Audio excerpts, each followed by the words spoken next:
자, 오늘 오후 3시에 나온 부동산 대책, 또 주택 공급 계획 어떤 내용이 담겼는지 바로 살펴볼게요.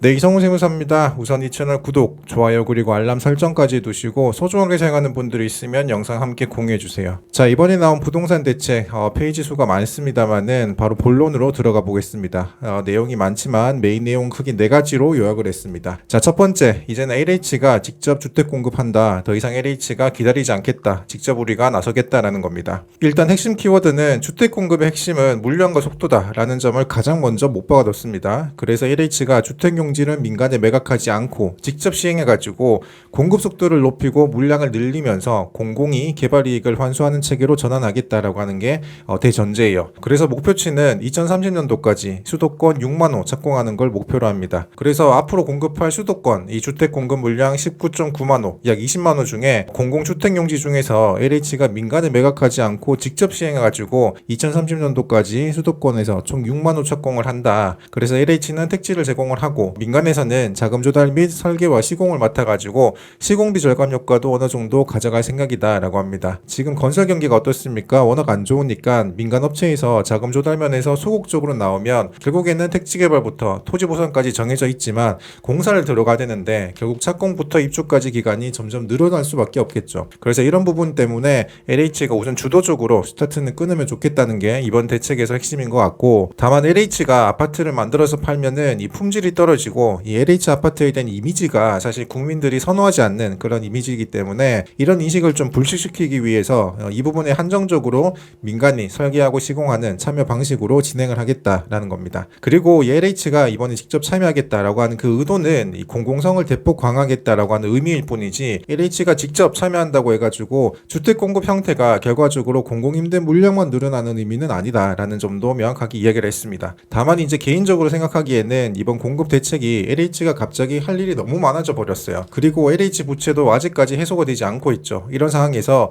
LH가 얼마나 직접적으로 개입할지는 아직 의문으로 남아있기 때문에 그렇게 확 와닿는 부분은 좀 많이 약하지 않나라는 생각이 듭니다. 그렇지만 취지는 이 공공이 개입을 해서 주도적으로 주택시장에 대한 공급을 늘려가지고 주택 안정화 방안을 이번에 발표하는데 좀 의의를 찾을 수 있지 않을까라는 생각이 드네요. 그리고 이번에 주택 공급 안정화 방안이 있다고 해가지고 사실 당장 성과가 나는 건 아닐 겁니다. 계속 말씀드리겠지만 이번 보도자료에서 목표로 하는 이 주택 공급 물량 계획이나 뒤에서 말씀드릴 보상 절차 간소화 그리고 재개발 재건축 사업 설정 간소화를 통해 가지고 결국에 공급 물량을 이만큼 늘리겠다라고 하는 거는 목표들이 다 언제까지 2030년까지 달성을 하는 게 목표입니다. 그래서 남은 5년 기간 동안 현실적인 부분 때문에 여러 수정 사항이 분명히 발생할 걸로 보입니다. 지난 정부에서 계속 해왔던 그런 패턴인 거죠. 자, 두 번째는 이 공공택지 수용 사업이 최대 1년 이상 빨라진다는 겁니다. 역시나 큰 틀에서 주택 공급 목표를 빨리 달성하기 위해서는 이 보상 절차는 간소화하고 또 보상 시점도 최대한 앞당기겠다고 하는 게 그 내용이에요. 실제로 제가 전국 단위로 보상 업무를 많이 하고 있으니까 이 지주분들이 많이 스트레스를 받는 게 가장 첫 번째가 내 땅값에 대한 현실가 보상, 이게 과연 이루어질지 이런 부분도 있지만 사업 진행이 본의 아니게 늦춰지는 경우에는 이 금전적으로 많은 스트레스로 당할 수밖에 없습니다. 왜냐하면 이번 사업에 보상이 들어간다고 해가지고 내가 보상이 끝날 때까지 기다리면 주변 땅값이 어때요? 계속 개발 이익 때문에 올라가죠. 그렇기 때문에 내가 살 집은 있어야 되니까 내가 실거주 목적으로 아파트를 구입을 해놨는데 이게 매달 나가는 이자를 생각을 하게 되면 빨리 보상을 받고 내가 지금 나가는 대출 문제도 빨리 매듭을 지어야 되는 게 나한테 손해가 덜하는데 사업이 6개월, 1년 이렇게 늦어지면 이 땅을 가진 기존의 소유자들만, 원주민들만 손해가 심해지는 상황이 발생을 한다는 겁니다. 그리고 사업지구로 지정이 되면 이 사업인정 고시 그리고 지구 지정 이걸 상당히 받기가 힘듭니다. 그래서 힘들게 받더라도 현실적으로 보상 절차가 다 끝나면 시간이 얼마나 흘러가 있어요? 거의 2년 정도 시간이 흘러갑니다. 최초 협의부터 수용 재결, 이의 재결, 마지막 행정소송까지 최소 2년 이상의 시간이 걸리는데 이런 보상금 증액이 되는 재결 절차는 토지보상법에서 지주들의 고유한 권리라고 이미 정했기 때문에 이걸 생략해버리면 이건 큰일이 나는 거죠, 정말. 그래서 본격적인 토지보상 절차 이전에 앞에서 시간을 많이 잡아먹는 이런 지구지정부터 지구계획 승인까지 이 기간에 대해서 이 절차를 통합승인 제도를 통해 통해 가지고 절차를 많이 간소화하고 시간을 많이 세이브하겠다라고 하는 게 이번 결론입니다. 그래서 지금 대표적으로 서울 서리풀처럼 지구 지정이나 계획 수립을 이미 아직 준비 중인 이런 사업지구 같은 경우에는 앞으로 진행될 인허가 절차를 많이 간소화해가지고 2030년도까지 수도권에서만 얼마 4.6만 원 정도 주택을 공급해서 조기 착공을 하겠다. 그리고 현재까지는 어떻습니까? 사업이 진행되는 순서가 이 지구 지정 이후에 보통 보상이 착수되는 경우가 많습니다. 그렇지만 앞으로 어떻게 하겠다? 시간을 더 세이브하기 위해서 이 보상 착수되는 시점을 아예 지구 지정 전후로 미리 보상 착수를 먼저 해 들어가겠다라는 겁니다. 그렇지만 개인적으로 봤을 때는 요거는 세금 문제가 충분히 발생할 여지가 있어요. 왜냐하면 이 공익수용 사업 같은 경우에는 이 지구 지정 일자를 기준으로 세금을 산정할 때 세금이 천차만별로 달라집니다. 그렇기 때문에 보상이 착수되고 내가 보상금을 받고 2개월 이내 세금 신고를 할 때 기존의 지구 지정 일자가 명확하게 설정이 되어 있어야 내가 납부할 세금이 정확히 얼마인지, 내가 감면받을 세금이 정확히 얼마인지가 확인이 된다는 건데, 이 순서를 바꿔버리면 속도감 있게 하겠다고 하는 건 좋은데 제가 봤을 때는 요건 양도세 신고 기간을 예외적으로 그만큼 더 늘려주지 않는 이상 의도치 않게 세금 감면 부분에 있어서 세금 신고를 할 때 있어가지고 오류나 차이가 날 수 있기 때문에 무조건 국세청과 협의해가지고 후속 조치가 필요한 부분으로 보입니다. 자, 결국에는 어떻습니까? 앞서 LH가 소맥 없고 직접 공급하는 물량하고 합하면 2030년도까지 최소 12만 호 정도는 공급을 현실하겠다, 이 준공을 현실하겠다라고 하는 거죠. 그래서 지금 보상 절차를 간소화하는 이런 사업지구가 어디 있느냐? 수도권만 보면 정말 많습니다. 일단 수도권 서부만 보면 이미 3기 신도시로 진행되고 있는 고양 창릉지구, 그리고 제가 지금 대책에 자문을 하고 있는 광명시흥 지구도 약 300만 평 정도 LH가 택지 개발하는 지구로 굉장히 규모가 큽니다. 그 외에 인천 9월, 그리고 시흥 거모, 안산 장상도 이미 보상이 진행되고 있죠. 그리고 수도권 동부 쪽으로 보면 남양주 진접이, 그리고 남양주 왕숙 3기 신도시 이미 진행되고 있습니다. 그리고 하남 교산 역시 3기 신도시이고, 방금 말씀드린 서울 서리풀 지구, 그리고 서울 세곡 지구, 그리고 수서역 인근 이미 건물이 많이 올라오고 있어요. 그리고 성남, 그리고 의왕 지역이 있습니다. 그리고 수도권 남부 쪽으로 보시면 화성 봉담, 그리고 화성 진안지구 역시 제가 대책에 자문을 하고 있고, 그리고 용인 같은 경우에도 이미 수년 전부터 SK 하이닉스하고 반도체 클러스터가 들어오기 때문에 원산면을 포함해가지고 택지 개발이 많이 이루어지고 있습니다. 결국 택지 개발 지구 같은 경우에는 공사를 들어가기 전에 제일 중요한 부분이 바로 이 보상 문제를 먼저 협의를 하는 거기 때문에 보상 절차를 간소화하면서도 현실적으로 발생할 수 있는 문제는 앞으로 어떻게 해결해 나갈 것인가에 대한 부분도 많은 고민이 필요할 것 같아요. 그리고 세 번째는 이 재개발 재건축 같은 정비 사업의 활성화입니다. 역시나 절차를 간소화해가지고 속도감을 높이겠다라고 하는 결론입니다. 그래서 이 재개발 재건축 단계별 절차 개편을 통해 가지고 정비 사업 기간을 언제까지 최대 3년까지 단축하겠다. 그래서 기본 계획하고 정비 계획, 수립 절차를 동시에 함께 진행을 하고, 또 조합 설립을 위한 행정 절차도 개설을 하겠다. 그래서 재건축 사업 관련해 가지고 항상 잡음이 나오는 게 이 상가 소유주에 대한 권리를 어떻게 보상을 할 것인가, 이게 문제잖아요. 그래서 주택하고 일부 상가가 혼재되어 있으면 이런 토지 분할 청구 주체 범위를 좀 더 확대해 가지고 좀 더 넓은 범위에서 빠른 시간 내에 매듭을 지을 수 있도록 논의를 하겠다라고 하는 겁니다. 그래서 재건축 기간을 단축하고 인허가 신청 절차를 간소화하는 그런 방법도 이 한 번의 총회를 통해 가지고 이 사업 시행 인가하고 관리 처분 계획 인가를 동시에 신청할 수 있도록 허용을 하겠다. 만약에 이미 인허가가 완료된 사업이라면 인허가 이후의 후속 절차도 단축을 할 의지가 분명히 나타나 보였습니다. 그리고 재개발 재건축이 진행이 되면서 이 지주분들에 대한 권리 확인을 위한 감정평가익 통지, 그리고 관리처분 계획 공람을 역시나 동시에 진행을 해가지고 관리처분 계획 기간도 많이 단축을 하겠다. 또 이제 건축비가 요즘에 많이 올랐기 때문에 분담금 스트레스가 조합원들 본 입장에서는 장난이 아니죠. 그래서 건축물 높이 제한 많이 풀고 공원 녹지 기준 같은 이런 도시계획안을 완화해가지고 주거지역하고 동일하게 준공업 지역도 별도의 공공기여 없이 사업추진구역에 현재 용적률 정비계획에서 많이 높이겠다. 그래서 수익성을 조금이라도 높여가지고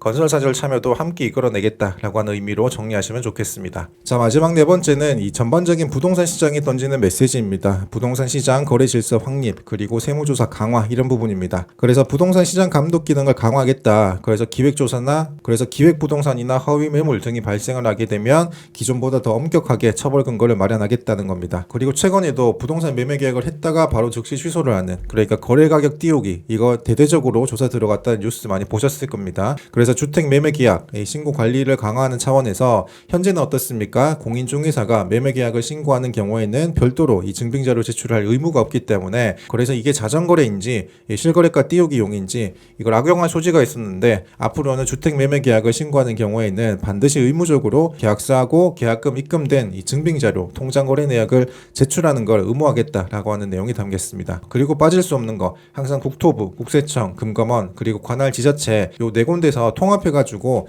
이 부동산 거래 세무조사를 확대하겠다는 겁니다. 결국에 부동산 투기 잡는다는 이야기는 항상 같이 나올 수밖에 없겠죠. 그래서 지금 실거래가 20억 원 이상의 고가주택 신고가 거래를 하거나 아니면 법인 자금을 통해 가지고 주택 구입 자금으로 내가 의도치 않게 그 목적에 맞지 않게 사용을 했다든지 이런 부분에 대해서 탈세 혐의를 포함해 가지고 세무조사를 강화하겠다는 겁니다. 이미 최근 3년 동안 2022년도부터 2024년도까지 이 세무조사 실적을 보면 약 370여 건의 세무조사를 거쳐 가지고 세금을 이미 추징을 했고 3천여 건에 대해서 채무 상환 여부 같은 이런 사고 관리를 이미 진행 중이라고 합니다. 앞으로는 더 엄격하게 점검을 하겠다는 거고, 특히나 서울 지역 아파트를 대상으로 해가지고 불법 거래나 이상 거래 기획 조사도 함께 가져가겠다.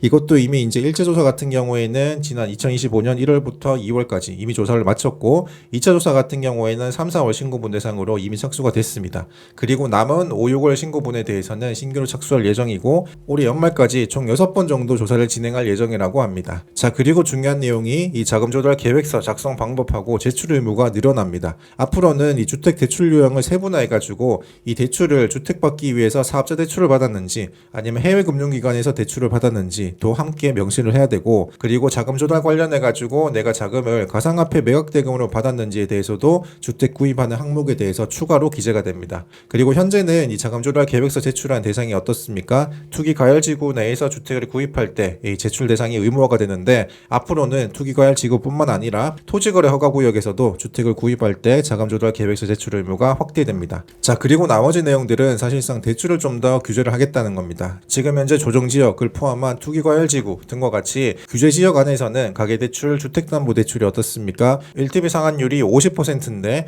이 비율을 40%로 좀 낮춰가지고 좀 더 강화를 하겠다라고 하는 내용이 담겼고, 그리고 주택매매사업자, 임대사업자 같은 경우에는 역시나 대출 LTV를 제한합니다. 현재는 주택매매사업자가 최초로 사업자 등록을 할 때, 세무서에서 사업자 등록을 할 때 이 자본금이나 전문 면허 요건이 없어도 사업자 등록을 내는 게 굉장히 간단하고 쉽습니다만은, 이게 너무 쉽게 대출을 받을 수 있기 때문에 사업자만 내는 거잖아요. 그리고 은행 가서 사업자 냈으니까 대출 내달라고 할 수가 있기 때문에, 그래서 현재는 이 주택임대사업자가 대출을 낼 때 규제지역은 LTV 30%, 비규제지역은 LTV 60%가 적용 중입니다만, 앞으로는 수도권하고 규제지역 내에서 주택을 담보로 하는 주택매매사업자, 주택임대사업자에 대한 대출, 주담대에 대해서는 LTV를 0으로 제한한다, 대출 안 해주겠다라고 하는 겁니다. 다만 이제 예외적으로 주택임대사업자가 기존 임차인에 나갔을 때 임대보증금을 반환할 목적으로 대출하는 경우에는 예외적으로 대출 허가는 내주겠다는 내용도 있고, 마지막으로는 전세대출 한도도 일어나겠다, 통일하겠다는 겁니다. 그래서 지금은 어떻습니까? 서울보증보험 같은 경우에는 3억 원, 그리고 주택금융공사 같은 경우에는 2.2억 원, 그리고 주택보증공사, 허그 같은 경우에는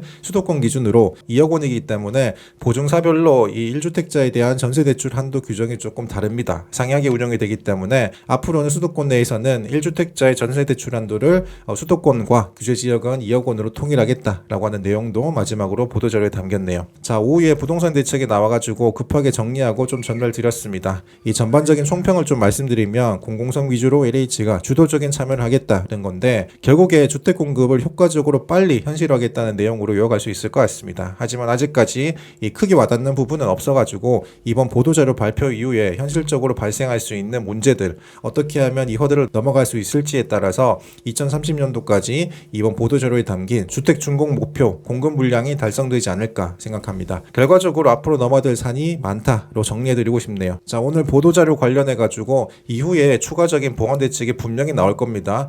지금 내용만 쓱 봐도 이건 좀 어렵겠는데 하는 것들이 몇 가지가 당장 보이니까, 그래서 관련 내용이 확인되면 정리해서 영상으로 다시 전달드리겠습니다. 자, 이번 영상이 도움이 되셨다면 구독과 좋아요 부탁드리고 알람 설정까지 누시면 가장 먼저 도움되는 절세 정보 확인하실 수가 있습니다. 다음 영상에서 뵐게요.